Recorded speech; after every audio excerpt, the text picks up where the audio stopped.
사실 아까 제가 퍼즐을 맞춘 사진을 보면 참 많은 생각이 드는데요. 일단 첫 번째로는 제가 필리핀에서 사업을 하는 동안 느꼈던 이 막막함과 동시에 굉장히 도전적이었던 제 20대가 떠오르고요. 두 번째는 이 친구들이 교육을 받지 못해 도둑질을 하는 그런 꼬맹이들이었어요. 보통 지나가는 관광객들의 휴대폰을 훔쳐서 파는 친구들인데, 사진을 찍게 된 그날은 제가 한번 물어봤죠. 왜 학교도 안 가고 맨날 도둑질만 하고 살아? 그렇게 물어봤을 때 이 친구들이 하는 말이, 본인들은 학교를 너무나 가고 싶은데 학교에 갔을 때 필요한 준비물을 살 돈도 없고 심지어 학교까지 갈 버스비도 없다는 거예요. 그리고 집에는 엄마가 아프기 때문에 일을 해서 집에 보탬이 되어야 된다고 말하는 걸 들으면서 이 가난이라는 굴레가 교육을 통해서 끊을 수 있다고 생각을 하는데, 가난이 교육을 받지 못하게끔 만들고 그로 인해서 가난의 굴레가 끊이지가 않겠구나라는 것을 느끼게 해줬던 그런 사진입니다.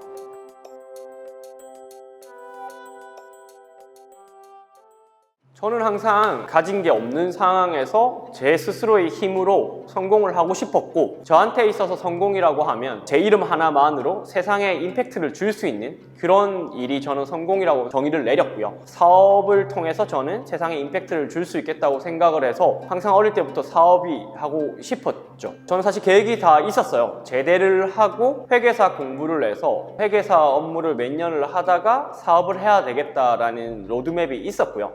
근데 제대를 하고 1년 정도 회계사 공부를 하는 중간에 이제 어머니께서 갑자기 암이 발병을 하게 되면서, 저는 이제 어릴 때부터 어머님이랑 둘이서 자랐기 때문에 집의 가장이 엄마였어요.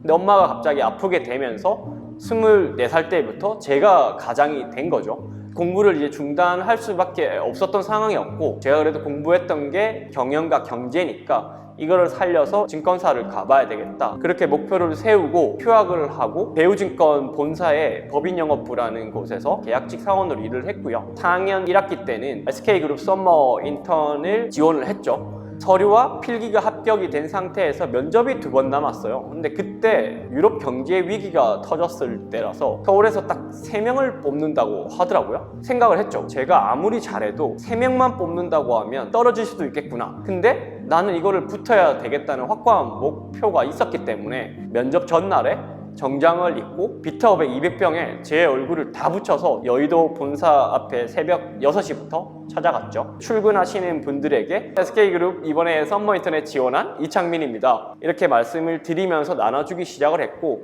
그때 그러면서 당시 SK증권의 대표이사님을 만나게 됐고, 왜 이런 일을 하냐 물어보시길래, 아니 모두가 열정이 있다고 말하는데 저는 직접 보여드리겠습니다 하면서 비타500을 전달을 드렸고요. 그렇게 해서 또 4학년 1학기 때는 SK증권에서 인턴 생활을 하게 되었고, 졸업을 하면서는 좀 더 큰 대신증권으로 신입사원 생활을 시작하게 됐죠. 필리핀을 갔을 때가 제가 27살에 건너갔는데, 당시에만 해도 스타트업이라는 생태계가 잘 구축이 되어 있지는 않았어요. 그래서 막연히 사업을 하려면 돈이 필요하겠구나 이런 생각을 했었는데, 한국에서는 제가 당시 신입사원으로 1년을 근무하고 퇴사를 했기 때문에 사업을 할 수 있는 자금이 많다고 생각을 안 했고요. 그리고 제가 교육을 좋아했는데 대학교 때도 전화 영어 교육 사업을 생각을 했었던 게, 제가 수강생 입장에서 불편한 점들이 좀 많았어요. 그거를 내가 개선할 수 있겠다는 생각이 들었고, 당시에 부족했던 자금과 이제 영어 교육에 대한 사업 아이템, 그 2가지의 이유로 필리핀으로 가게 되었습니다.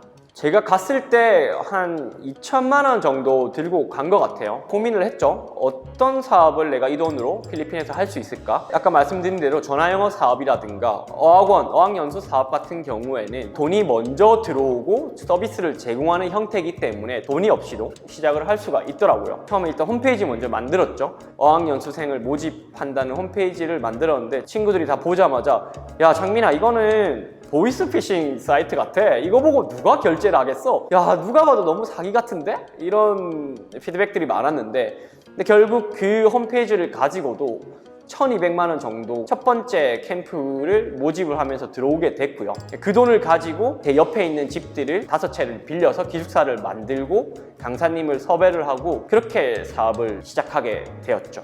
두 사이클 정도를 돌리고 나니 초등학생들을 데리고 일을 한다는 게 너무나 힘들더라고요. 이 친구들이 밤에 혹시나 사고가 나지 않을까? 이쪽 사업보다는 온라인 전화 영어 사업을 해봐야 되겠다 싶어서 전화 영어 사업으로 피벗을 했었고, 아무것도 안 해도 한 달에 한 100명 정도의 학생을 유지한 다음에 고민을 했죠. 이 사업을 계속 할 것이냐, 좀 더 스케일업을 할 수 있는 사업을 할 것이냐에 대한 고민을 했었고, 이 사업 가지고 지금 이런 형태로는 스케일업이 힘들겠다, 그 생각이 드는 순간 한국으로 돌아와서 성인 직무 교육 시장에 뛰어들게 된 거죠. 사실 영어 교육 시장도 재미가 있었어요. 재미가 있었는데 어떻게 보면 굉장히 오래전부터 있었던 사업이고, 또 어떤 연예인을 쓰느냐에 따라 좀 좌지우지하는 경향이 있더라고요. 근데 당시에 제가 선택을 했던 성인 직무교육 시장은 새로운 시장이었어요. 전통적인 HRD 회사들은 있었지만 지금 우리가 하고 있는 데이터 사이언스라든가 부트캠프라든가 여러 가지 기타 이런 디지털 시대에 맞는 스킬셋을 가르쳐주는 수업은 사실 그동안은 거의 존재하지 않았거든요. 저는 앞으로 이 시장이 훨씬 커질 거라고 생각을 했었고, 제가 증권사에 다닐 때도 고객 돈으로 주식을 투자를 해야 되는데 아무도 가르쳐주는 사람은 없어요. 컴퓨터 2대에 방이 있고 저는 거기서 고객의 자산을 투자를 해야 돼요. 근데 그런 상황에서 제가 트레이딩에 관한 걸 배우고 싶어도 제대로 배울 수 있는 기관들이 없었고, 사실 회사에서 제공하는 거는 그 당시에 이런 거였어요. 뭐 리더십 교육, 스피치 교육, 정말 사실 내가 업무를 함에 있어서 커리어를 쌓음에 있어서 도움이 되는 교육들은 거의 없었고요. 그런 교육을 제공을 할 수 있다면 저는 정말 큰 시장이 열릴 거라고 믿었기 때문에 성인 직무 교육 시장을 선택을 하게 된 거죠. 사실 사업의 계기는 다양하다고 생각을 해요. 누군가는 이 업이 정말 잘 될 것 같아서 뛰어드는 사람도 있을 거고, 저 같은 경우에는 당연히 이 업이 잘 될 것 같아서 뛰어든 것도 있고, 추가적으로 가장 중요한 거는 제가 가진 하나의 소명과도 같은 거라고 생각을 해요. 저는 어릴 때부터 엄마가 저를 이제 집에서 가회를 하고 피아노를 가르치면서 저를 키우셨고요. 그러면서 자연스럽게 저는 교육이라는 게 굉장히 좀 익숙한 상황이었는데, 당시에 제가 다니던 중학교에 있는 친구들을 보면 저랑 비슷하게 한부모인 가정인 친구들이 많았어요. 이런 친구들을 보면 항상 집에 사람이 없어요. 왜냐면 굉장히 아침부터 밤까지 힘들게 일하시는 분들이었고, 그러다 보니 이런 친구들이 자연스럽게 좀 일탈로 이어지더라고요. 저는 이제 그런 걸 보면서 그때부터 좀 고민을 했던 것 같아요. 같은 한부모 가정인데 이 친구들은 왜 이렇고 나는 왜 이럴까? 그 답이 바로 저는 교육이라고 생각을 했었고요. 그러다 보니 사업을 할 때도 자연스럽게 교육 쪽에서 무언가 혁신을 할 수 있는 게 없을까? 이렇게 연결이 되더라고요. 제가 교육을 택한 이유는 결국 제가 살아온 환경, 제 가치관과 연결이 되는 것 같아요. 물론 그게 사업적 기회가 없었다면 선택을 하진 않았겠죠. 근데 사업적 기회가 분명히 저는 있다고 믿었기 때문에 그 선택을 한 거고요.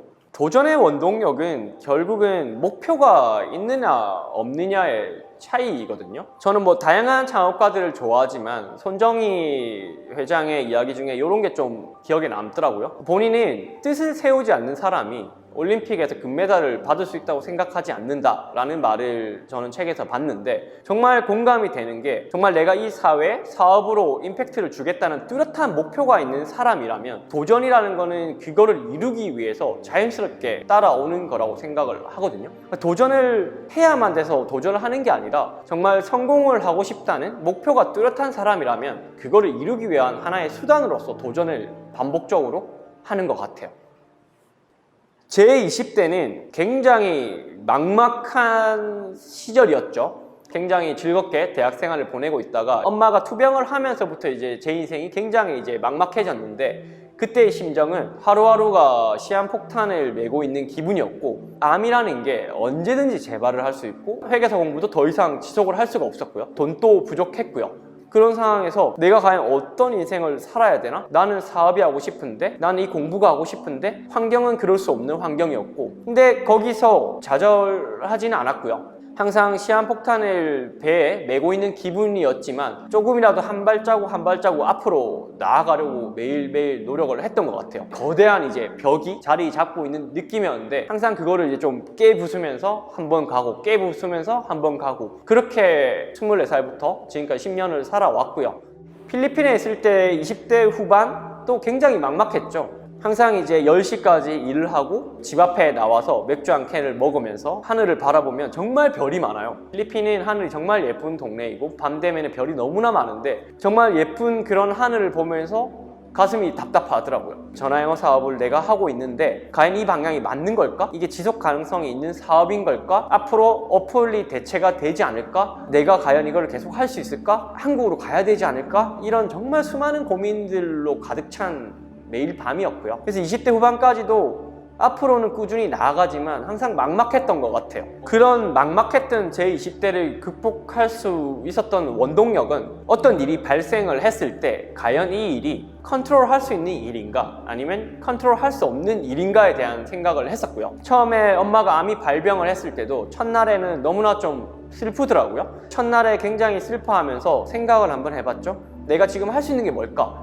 이미 암이라는 거는 발병을 했고 이거는 내가 돌이킬 수 있나 없나? 없더라고요. 그럼 내가 이제 어떻게 해야 되냐? 당장 돈을 벌어서 병원비를 대야 되겠다. 빨리 공부를 중단하고 취업할 수 있는 활동을 준비해야 되겠다. 이런 생각이 들었고요. 그 다음 날부터는 병원을 왔다 갔다 하면서 시험 공부, 면접 준비 모든 거를 병원에서 했고 그게 제일 중요한 것 같아요. 힘든 일은 누구에게나 발생을 할 수가 있지만 과연 이게 내가 컨트롤할 수 있는 리스크인지 컨트롤할 수 없는 리스크인지를 잘 구분을 해서 내가 집중해야 될 거는 내가 컨트롤할 수 있는 리스크 그런 거에만 집중을 하는 거고 왜 나한테 이런 일이 생겼을까? 왜 24살밖에 안 된 나한테 이런 일이 생겼을까? 거기에 대한 고민을 깊게 할 필요는 전혀 없는 것 같아요. 사실 지금까지 살아온 삶을 좀 되짚어 보면 저는 무수히 많은 점들이 있었던 것 같아요. 증권사에서의 경험이라는 하나의 점, 필리핀으로 가기 위해 했던 고민들, 그리고 갔을 때의 찍힌 점, 그리고 러닝스푼즈를 창업했을 때의 점. 사실 이게 그 순간에 제가 최선이라고 생각했던 판단을 내렸던 점들인데 지금 돌이켜보면은 증권사에 갔던 경험으로 파이낸스 교육을 만들고 있고요. 그리고 필리핀에서 사업을 하면서 배웠던 온라인 마케팅의 영역을 가지고 지금 러닝스푼즈를 하면서도 큰 도움을 주고 있고요. 당시에 제가 할 수 있었던 최선의 선택을 내렸던 점들이 결국 돌이켜보니까 이게 하나의 선으로 연결이 되더라고요. 그리고 저는 러닝스푼조차도 제 인생이라는 큰 그림 안에서의 점이라고 생각을 하는 거고 나중에는 또 러닝스푼이라는 점을 바탕으로 더 길고 더 큰 선이 완성이 될 거고요. 저는 지금 제 인생을 돌이켜보면 무수히 많은 점들이 하나로 연결된 것 같은 기분이 들어요. 러닝스푼즈는 일단 첫 번째 외부적에서 봤을 때는 이 회사 정말 미친 듯이 일을 잘한다. 정말 이 회사는 최고다. 라는 소리를 들을 정도로 업계에서 탑이 되고 싶고요. 두 번째 내부적으로는 그런 회사가 되기 위해서는 우리 직원들 자체가 굉장히 성장 욕구가 가득 찬 사람들로 구성이 되어야만 로켓 성장이 저는 가능하다고 믿고요. 그런 사람들을 데리고 오고 평범한 사람을 그런 사람으로 만들기 위해서 기업 문화 자체도 그런 쪽에 좀 집중을 해서 사업을 계속 진행을 하고 싶죠. 인생의 목표는 일단은 저는 제가 죽을 때 제 비석에 있다고 만약에 치면은 그런 말이 있었으면 좋겠어요. 이창민은 태어나서 죽을 때까지 정말 아무것도 없이 시작을 했지만 끊임없이 도전을 하고 숱한 실패에도 결국 큰 성공을 만들어냈다. 이런 문구가 있으면 좋겠거든요. 제가 그런 삶을 살고 싶고 지금 또 그런 삶을 살기 위해 계속 노력을 하고 있는 사람이고 저는 끝까지 도전하는 삶을 살다가 죽고 싶어요. 아까 완성했던 퍼즐은 제가 이제 필리핀에서 사업을 했던 당시의 사진이었고 만약에 10년 뒤에 또 퍼즐을 맞춘다면 저는 당연히 지금 있는 러닝스푼즈 팀원들 우리 단체 사진 그게 하나의 새로운 제 인생의 전환점이었기 때문에 우리 러닝스푼즈 팀원 사진이 퍼즐로 나오지 않을까 그렇게 생각을 합니다. 네, 감사합니다.